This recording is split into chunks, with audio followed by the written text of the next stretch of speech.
Hello, good afternoon. I'm Maria Isabel Aguilar. I'm a PhD anthropology student at the University of the Philippines Silliman and a teacher from the Philippine Science High School main campus. I have a co-author in this paper named Gerlin Abrahamin, but I will be the only one to present.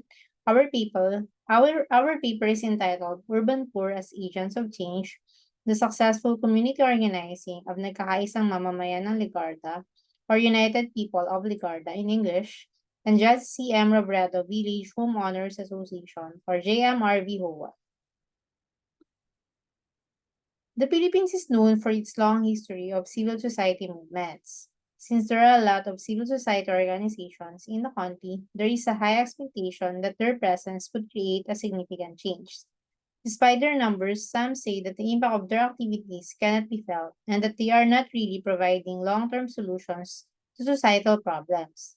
Through case study, this paper will prove that community organizing has the capacity to transform the poor as powerful, visible, unified, and therefore has the potential to be a massive force to at least make the current societal structure just and ethical.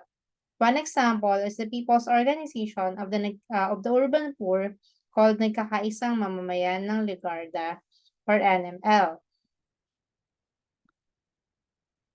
For the methodology, the researchers interviewed the leaders separately via Zoom during the height of the COVID-19 pandemic. During that time, conducting fieldwork through face-to-face was prohibited at the University of the Philippines Diliman. Hence, the authors resorted to online focus ethnography. Focus ethnography deals with a distinct problem in a specific context and is usually conducted in a specific culture subgroup. The communities were part of the lessons in the online urban anthropology class. Hence, the researchers had an online semester-long exposure with them and their community. Now, let us discuss the findings of the study. For the findings, let us discuss the story of Nagkakaisang Mamamayan ng Legarda, or as mentioned earlier, the United People of Legarda and its leader, Filomena Cinco, who is in the picture, who was instrumental in NML's successful community organizing. Filomena's husband was hailed from the Estero and was residing there since the 1970s, but eventually relocated to GMA Cavite for some time. Due to lack of economic opportunities in Cavite, Filomena's husband and his family moved back to Estero. Filomena and her husband also eventually built their family in the Estero. She first resided there in the 1990s, and according to her, they experienced the serious threat of demolition in 2000s when the government thought of cleaning the tributaries of Manila Bay. Philomena was constantly in the front line, leading her community in their activities. Most of them did not want to be relocated, but only she had the courage to speak. Afterwards, the community assigned Philomena as their spokesperson. This meant that she would be the one to deal with the authorities every time there was a notice of eviction. In 2008, Philomena initiated the establishment of Pinagkaisang Samahan ng Legarda, which is not yet formally organized. But in 2009, the organization met Urban Poor Association, a non-governmental organization or an NGO, who advised them to rename their organization to Nagkakaisang Mamamayan ng Legarda Incorporated or United People of Legarda Incorporated, which is now a registered organization. When NML was established, they affirmed their stand in advocating the promotion of land ownership and housing within the city. From there, they achieved success when the government accepted their people's plan and proclaimed the 800 square meter of land for 21 families in Estero de San Miguel in 2016. In the picture, we can see former President Nonoy Aquino visiting the newly launched Micro-Medium Rise Building or MMRB, which we can see at the back. UPA was and still is instrumental in their capacity building. It taught them how to create a community profile, how to speak in public, educate them about the Urban Development and Housing Act, among others, indicators of a successful community organizing. Because of their trainings, they were able to talk to government officials and were able to successfully lay their arguments. Only 21 families are able to reside in the newly constructed MMRB. Hence, the fight for the remaining families in the Foresteros who are not included in the MMRB continued. It led to the establishment of JM Robredo Village Homeowners Association, or JMRVHOA, in 2016. 172 families who are still currently living along the Foresteros, the three are in the other barangays, they will be provided with a home once the project is completed. At present, the JMRV FOA is one step closer to its dream since they already have a relocation site within the city and a budget allocation. The construction of the housing project is also about to commence in early November. You can see the groundbreaking ceremony of the project in the picture.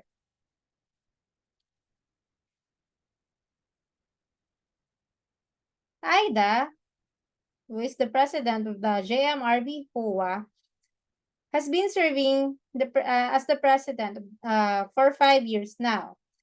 She is a native of Gian, Eastern Samar, where she also met her husband and raised their children. You can see Ida in the picture. It was in 1984 when Typhoon Undang hit their area, causing damage to their homes and livelihoods.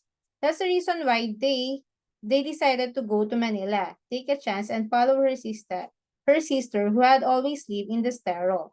Ida is just one of the few community leaders who are enthusiastic and courageous in advancing their rights as the poor.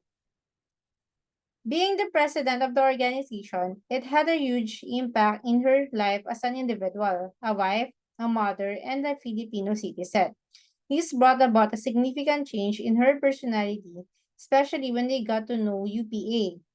As she said, I became more informed. I was just a plain housewife before, but on top of my duties as a leader, I also eventually learned how to earn money in order to augment our income.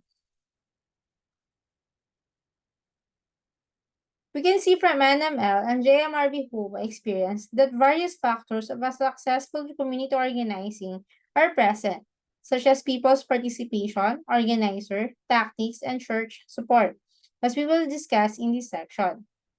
Now let us discuss the first factor, which is the people's participation. It can be noted that Philomena's leadership is integral for the people's participation in the community. She was the one who was courageous enough to assert their rights to the government. When the MMRB was awarded to the NML members, Ida and the rest of the members of JMRB HOA were continuing the fight for the 172 families who are not included in the MMRB. The leadership of Philomena and Ida is fundamental to the achievements of NML and JMRB HOA. The government also adopted the NML's People's Plan. This means that the people participate from the different stages of the project, from planning to its implementation.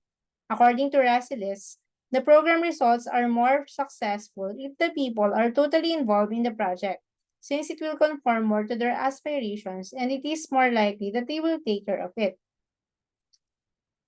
You can see the creation of People's Plan, or one of their meetings in the picture. Another factor for the success is the organizer factor. UPA's presence in the community as a community organizer since 2009 also contributed to the People's Organization's achievements.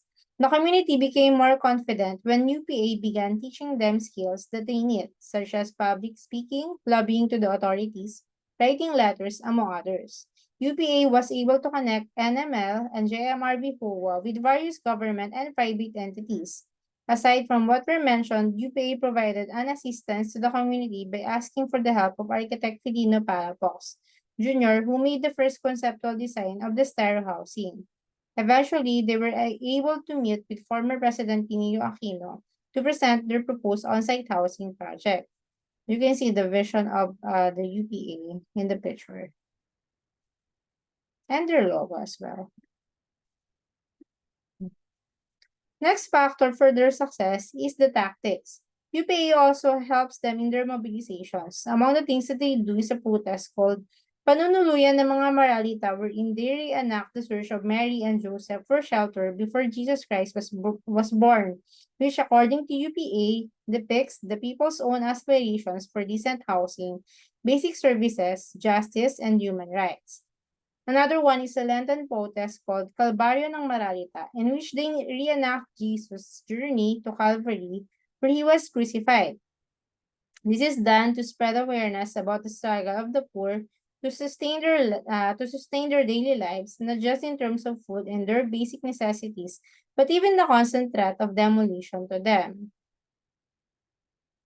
As we can notice, these are nonviolent means of protest, which is one component of a successful community organizing.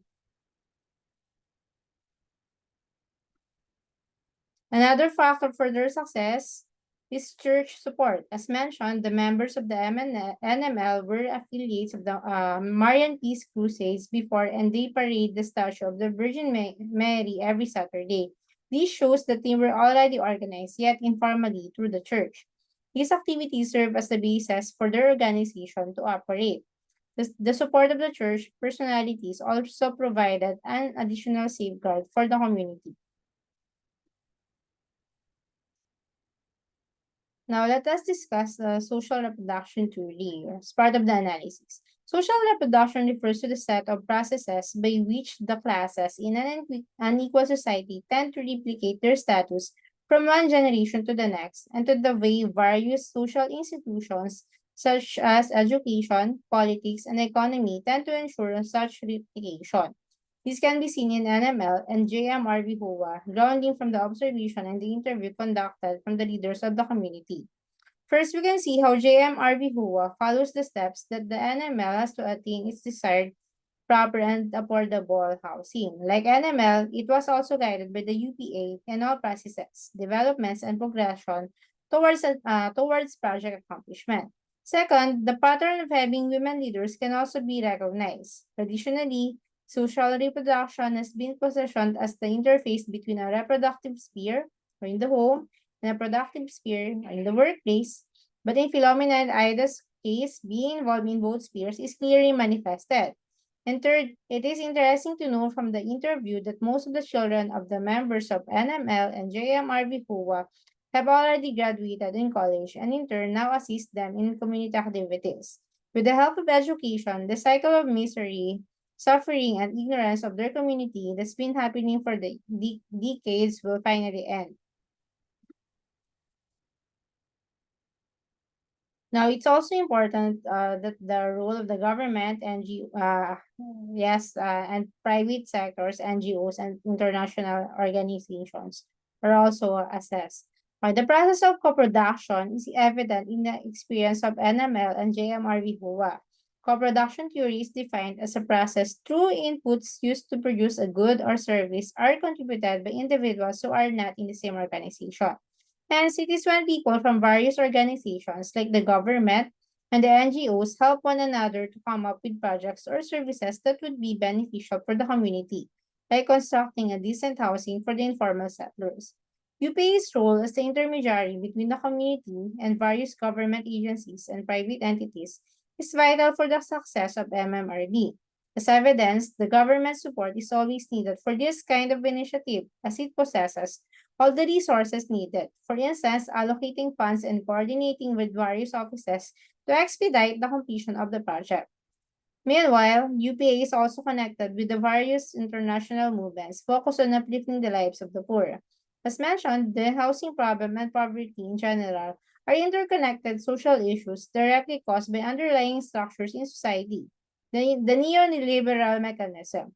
The project is systemic, which requires a solution that would at least equalize the unjust nature of the system itself. It is really advisable that these NGOs form a coalition and go into large-scale community organizations. By working together, they can cause the needed pressure for those sitting in power, particularly the government, to do their part in uplifting the lives of the poor. In conclusion, the capacity of the urban poor to be the agents of change should be maximized. As we can see, by being empowered through community organizing, the urban poor can create a lot of difference, particularly on the housing problem. NGOs like UPA are instrumental in capacitating the urban poor for in-city housing and make the government work in building a housing project for them by being committed to their goal of elevating the lives of the marginalized. From here, we can see that community organizing transforms the poor as powerful, visible, unified, and therefore has a potential to be a massive force to at least make the current societal structure just and ethical. Thank you.